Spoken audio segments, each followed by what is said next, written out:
বন্ধুরা, এর আগের ভিডিওতে আমরা দেখিয়েছি কিভাবে কুকি দেশি মিসাইল হামলায় মণিপুরের প্রাক্তন মুখ্যমন্ত্রীর বাড়িতে একজন মারা যায় এবং ৫ জন আহত হয়।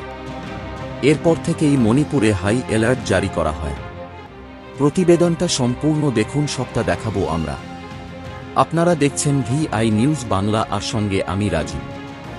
আপনারা সবাই জানেন, বাংলাদেশে হাসিনার পদত্যাগের পর থেকেই জামাতিরা ভারতের 7 সিস্টারকে অশান্ত করার একটা পরিকল্পনা করে, আর তার কিছুদিন পর থেকেই মণিপুরে অভ্যন্তরীণ আতঙ্ক শুরু করে কুকি সশস্ত্র গোষ্ঠী। প্রথমে ড্রোন থেকে হামলা, আর তারপরে দেশি মিসাইল হামলা সবাইকে হতচকিত করে দিয়েছে, এবং তারপরেই ভারতের স্বরাষ্ট্র মন্ত্রক নড়েচড়ে বসেছে। কারণ কুকিরা এই অত্যাধুনিক দেশি মিসাইল পেল কোথা থেকে? এখানে কোনো বিদেশি শক্তির হাত নেই তো? গতকাল রাজনাথ সিং সীমান্তে অতিরিক্ত সেনা নিযুক্ত করার আদেশ দিয়ে দিয়েছেন। মণিপুরে প্রচুর পরিমাণে সেনা নামানো হয়েছে এবং সর্বোপরি এন্টি ড্রোন সিস্টেম ড্রোনাম নিয়ে সেনারা টহল দিচ্ছে। এক ভয়ঙ্কর পরিস্থিতি। আপনারা এর আগে ইসরায়েলে এই এন্টি ড্রোন সিস্টেমের ব্যবহার দেখেছিলেন বা শুনেছিলেন।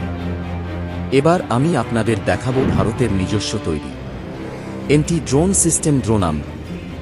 আসুন দেখে নিই এটা কিভাবে কাজ করে।